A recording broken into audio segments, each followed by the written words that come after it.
A segunda mensagem do Apocalipse é destinada à igreja em Esmirna e está escrito no versículo 8.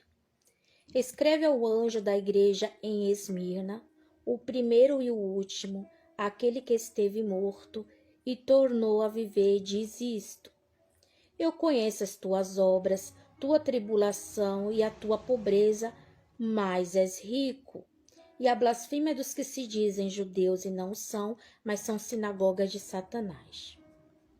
Bem, a igreja de Esmirna, Jesus se apresenta a esta igreja como o primeiro e o último.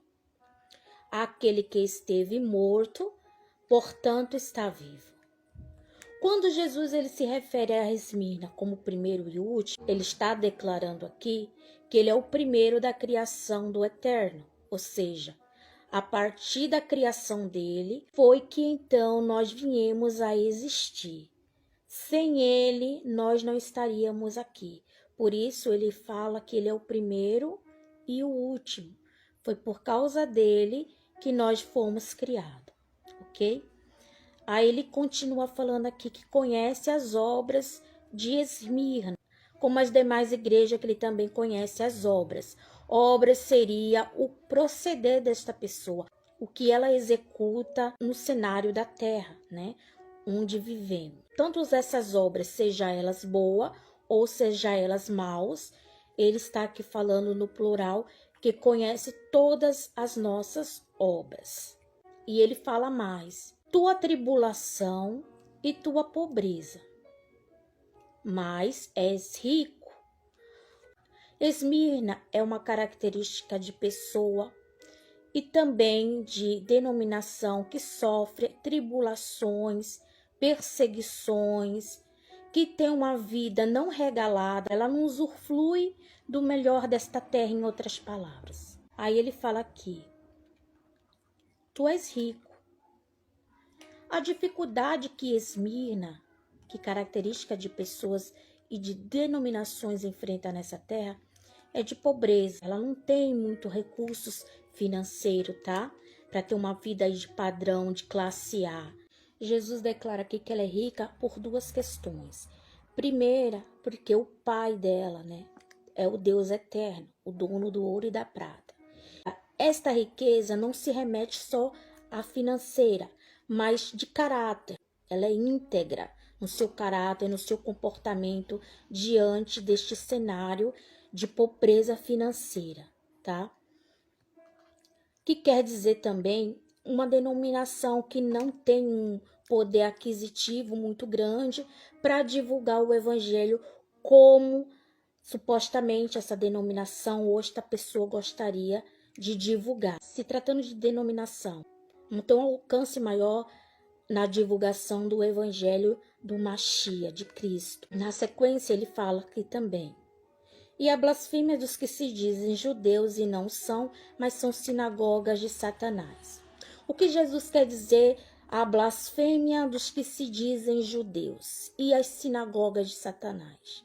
Se para Deus, o Altíssimo, e para Jesus Cristo somos considerados como o templo do Espírito do Eterno, Espírito Santo, quando ele remete a esses judeus como sinagogas de Satanás, ele está falando que essas pessoas são templo do anti-Machia, do anticristo. São sinagogas de Satanás. São corpos de seres humanos que fazem a obra do diabo em vez da obra de Deus. Assim como nós fazemos a de Deus, essas pessoas fazem a obra do diabo, ok? Por que então Jesus Cristo retrata eles como judeus? Os judeus, ele tem as características de pessoas religiosas, não é isso? Transparece aí que são santos, que têm uma vida regalada à oração, ao sacerdócio, que são uma pessoa distintas das demais pessoas. Porém, para nós que conhecemos as Escrituras e a história de Cristo sobre a terra, sabemos que o povo judeus e os judeus não foram muito receptivos a Jesus Cristo, né? Tanto que existem judeus até hoje que não assumiram Jesus Cristo, homem, né?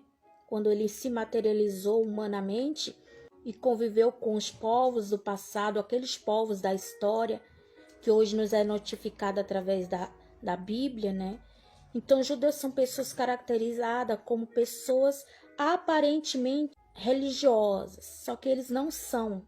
Jesus Cristo está aqui afirmando que eles são sinagogas de Satanás. Tratando de todas as eras da igreja, Esmirna era uma denominação que vivia em um cenário onde ela não tinha um poder aquisitivo grande, não era uma igreja rica, não era uma igreja idônea, que vivia no cenário onde existia sinagogas de Satanás, outras igrejas que perseguia a obra que Esmirna efetuava nesta região. Então era uma igreja que sofria perseguições, ameaças físicas e verbalmente. Era uma igreja que eram aprisionados, líderes eram jogados em prisões, em cadeia. É uma igreja sofredora de perseguições e ataques do diabo por parte de sinagoga dele, que está nesse mundo exercendo a obra da destruição. Não diferente da igreja do passado, Esmirna caracteriza-se como pessoas e igrejas que passam também perseguições no século XXI. Quem é boa da memória vai puxar aí alguns episódios, né? Ou buscar aí na plataforma do YouTube, reportagem que tivemos, né? De igrejas da nossa época que foram também perseguidas, assim como a igreja primitiva, cada um dentro da sua realidade, mas existe perseguições e perseguições que a igreja individual, né, sofre também, seja ele físico ou seja ele verbal. No versículo 10, Jesus ele vai dar um alerta para Esmirna e ele vai dizer: não temas nada o que há de padecer. O diabo lançará alguns de vós na prisão para que sejais provado e tereis tribulação durante 10 dias. Ser fiel até a morte e dar-te-ei a coroa da vida. Os que viverem até o período da grande tribulação vão vivenciar um cenário muito infernal, tá? Eles vão sofrer muitas outras coisas que a igreja primitiva também sofreu. Ou seja, a história vai se repetir, mas num cenário totalmente destinado ao anticristo. Porque nós vivemos na época da graça, lembramos disso, tá? Lembre-se aí, nós vivemos no período da graça, ou seja, a obra do diabo, ela está limitada. Passamos muitos sofrimentos, passamos muitas tribulações, temos que trabalhar para ganhar o nosso pão, normalmente, né? Mas existem leis que nos defendem, digamos aí, uma proteção.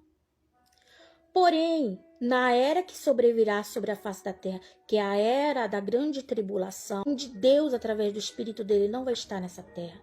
Ou seja, o fechamento da porta da graça.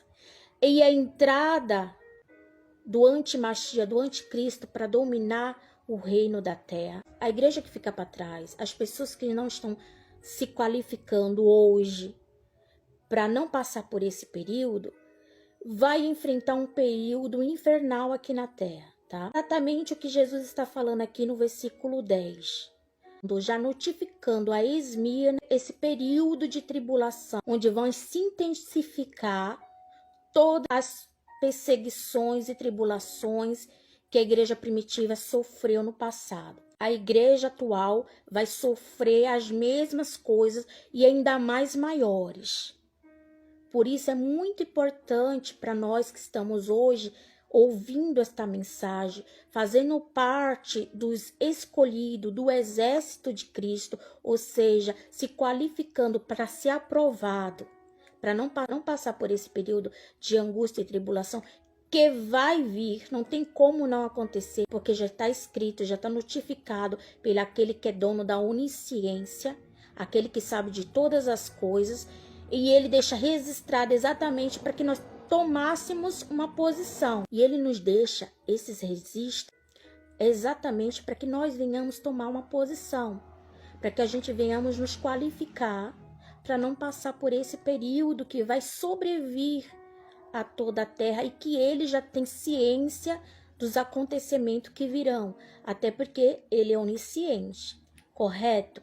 E por que ele declara a Esmirna ser fiel até a morte, como ele declara a todas as igrejas ao vencedor, ou seja, a ser fiel? A única forma dessas pessoas herdar a salvação, a vida eterna, a vida de qualidade, pelas quais Deus gostaríamos que todos de igual modo herdemos, mas através do livre-arbítrio, da escolha que cada um temos que fazer, ele nos notifica para que nós possamos escolher.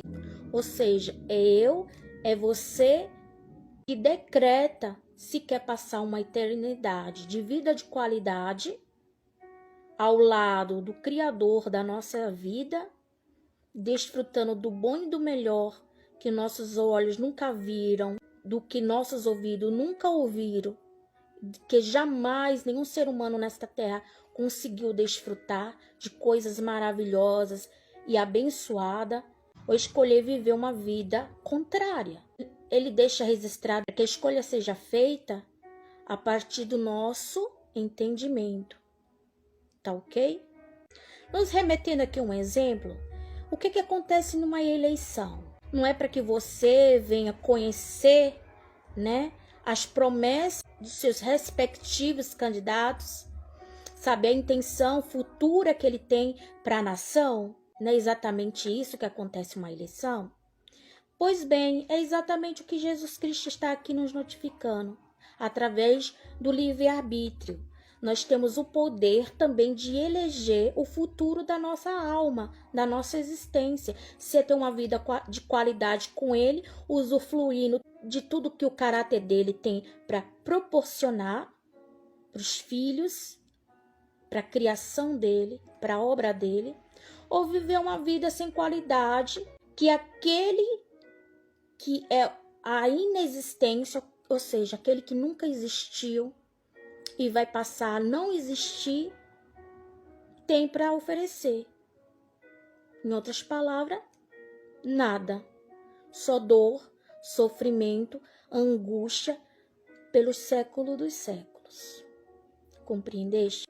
A promessa que Jesus Cristo faz a Esmirna, ao vencedor lhe dará a coroa da vida e de forma alguma terá sofrimento por parte da segunda morte. O que quer dizer essa coroa da vida? Não exige de nós interpretação alguma, né? Quem é que tem uma coroa? É um rei, é uma rainha, é uma princesa e é um príncipe. E essa coroa remete a um reinado. Se estaremos no reino de Deus, nós seremos ali seus filhos, seremos seus príncipes, seremos suas princesas. Então isso é coisas maravilhosas.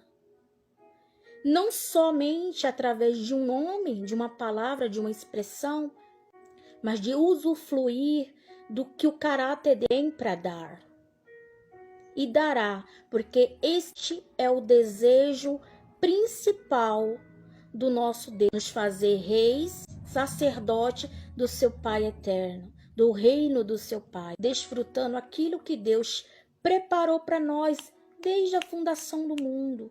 Desde quando ele foi formar o homem, ele já tinha isso, ele tem isso para nos dar, que é as coisas perfeitas e agradáveis. Se não fosse a queda dos nossos pais do pecado lá no Éden, nós já estaríamos usufruindo o melhor que Deus tem para nos dar e que sem dúvida ele nos dará, tá?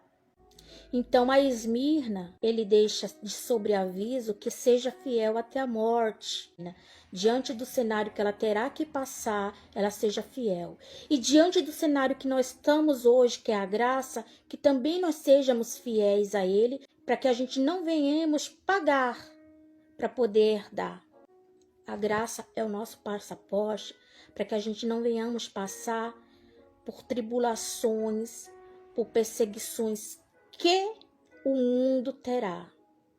O que nós temos aqui são lutas, são coisinhas normais, banais, comparável ao que irá vir é a graça. Então, a igreja de Esmirna, ele pede para que seja fiel até a morte e ele dará a coroa da vida, o direito de reinar na eternidade, tanto no novo céu, que descerá da parte de Deus. O recado que ele deixa: os que ficarem, os que não estão se qualificando, os que não forem aprovados, vão passar por época de sofrimento, de tribulação, mas que eles se mantenham fiel até a morte, para poder então ter a coroa da vida, viver e reinar eternamente. Aí ele termina exclamando mais uma vez, como ele fará em todas as 7 cartas, às 7 igrejas. Quem tem ouvido, ouça o que o Espírito está a dizer a todas as igrejas. O que o Espírito diz às igrejas, através do que já está escrito, do que ele já nos revela através da palavra dele. Ok? Fiquem todos com Deus e até o próximo estudo, onde falaremos da igreja em Pérgamo. Até a próxima.